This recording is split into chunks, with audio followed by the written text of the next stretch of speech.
Hi friends, എല്ലാവർക്കും പുതിയൊരു വീഡിയോയിലേക്ക് സ്വാഗതം. ഇന്നത്തെ നമ്മുടെ സ്പെഷ്യൽ എന്ന് പറയുന്നത് നമ്മുടെ സദ്യയിലൊക്കെ ഉണ്ടാകുന്ന നല്ല ഡ്രൈ ആയിട്ടിരിക്കുന്ന അവിയലുണ്ടല്ലോ. ഒട്ടുമിക്ക പേർക്കും ആ അവിയൽ ഭയങ്കര ഇഷ്ടമായിരിക്കും. അതെങ്ങനെയാണ് നമുക്ക് തയ്യാറാക്കുന്നതെന്ന് നോക്കാം.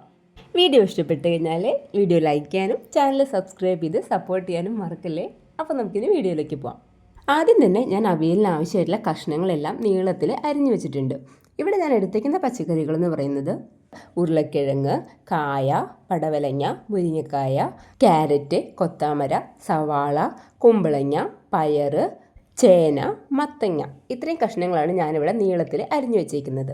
അരിഞ്ഞു വെച്ചിട്ടുള്ള ഈ പച്ചക്കറികൾ ഞാൻ ചട്ടിയിലേക്ക് ഇട്ട് കൊടുത്തിട്ടുണ്ട്. ഇനി അതിലേക്ക് ആവശ്യത്തിനുള്ള ഉപ്പും കുറച്ച് മുളക് പൊടിയും കുറച്ച് മഞ്ഞൾപ്പൊടിയും കൂടെ ചേർത്ത് കൊടുത്തിട്ട് കുറച്ച് വെളിച്ചെണ്ണയും കൂടെ ഒഴിച്ചിട്ട് നന്നായിട്ട് കൈ വെച്ചിട്ട് നന്നായിട്ടൊന്ന് മിക്സ് ചെയ്ത് കൊടുക്കുകയാണേ. ഇങ്ങനെ മിക്സ് ചെയ്ത് വെച്ച ഈ പച്ചക്കറികളിലേക്ക് നമുക്കിനി കുറച്ച് കറിവേപ്പിലയും കൂടെ ഇട്ട് കൊടുക്കാം. ഇനി നമുക്ക് ചെയ്യേണ്ടത് ഈ പച്ചക്കറികളൊക്കെ ഒന്ന് വേവിച്ചെടുക്കുകയാണ് വേണ്ടത്. ഒരുപാട് അങ്ങോട്ട് വെന്ത് കുഴഞ്ഞു പോകരുത്. അതുകൊണ്ട് തന്നെ നമ്മൾ ഒരുപാട് വെള്ളം ഒഴിക്കുന്നില്ല. കുറച്ച് വെളിച്ചെണ്ണ നമ്മൾ നേരത്തെ ഒഴിച്ചിട്ടുണ്ടായിരുന്നു. അതിൻ്റെ കൂടെ തന്നെ നമ്മൾ ഈ ചട്ടി അടുപ്പത്ത് വയ്ക്കുമ്പോൾ കുറച്ച് വെള്ളം, അതായത് ഈ പച്ചക്കറികൾ വേവാൻ വേണ്ടിയിട്ടുള്ള വെള്ളം മാത്രമാണ് ഒഴിച്ചു കൊടുക്കുന്നത്. അതും ഈ പച്ചക്കറികൾ നന്നായിട്ട് വെന്ത് കിട്ടേണ്ട നമുക്ക് കുറച്ച് നേരം അടച്ചു വെച്ചിട്ട് ഈ അവിയലിൻ്റെ കഷ്ണങ്ങളൊക്കെ ഒരു മുക്കാൽ ഭാഗം ഒന്ന് വേവായി കിട്ടിയാൽ മതി. ഒരുപാട് വെന്ത് പോയി കഴിഞ്ഞാൽ നമ്മുടെ അവിയൽ നന്നായിട്ട് കുഴഞ്ഞു പോകും. അതില്ലാതിരിക്കാനാണ് ഇങ്ങനെ ചെയ്യുന്നത്. ഇടയ്ക്ക് ഒന്ന് നമുക്ക് തുറന്ന് നോക്കിയിട്ട് ഈ കഷ്ണങ്ങളൊക്കെ ഒന്ന് ഇളക്കി കൊടുത്ത് വീണ്ടും അടച്ചു വയ്ക്കാം. അങ്ങനെ മുക്കാൽ ഭാഗം വേവാകുമ്പോൾ നമുക്ക് തീ ഓഫ് ചെയ്യാം. ഇനി നമുക്ക് ഇതിലേക്കൊരു അരപ്പ് തയ്യാറാക്കണം. അതിനായിട്ട് തേങ്ങ ചിരകി വെച്ചിട്ടുണ്ട്. ഒരു ഭാഗം തേങ്ങ, ഒരു മുറിയുടെ ഭാഗമാണ് ഞാൻ എടുത്തിരിക്കുന്നത്.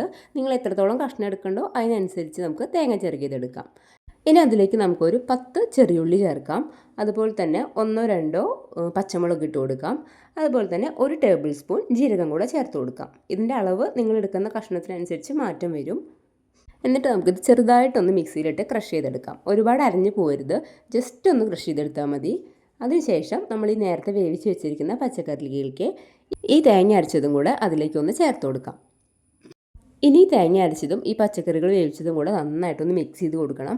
ഈ സമയത്ത് ഞാൻ ചട്ടി അടുപ്പത്തല്ല വെച്ചിരിക്കുന്നത്, അടുപ്പിൽ നിന്ന് വാങ്ങി വെച്ചിട്ടാണ് ഞാനിത് മിക്സ് ചെയ്ത് കൊടുക്കുന്നത്. ഇനി നമുക്ക് ഒന്നും കൂടെ കുറച്ച് സമയം ഒന്ന് വേവിക്കാനായിട്ട് വയ്ക്കാം.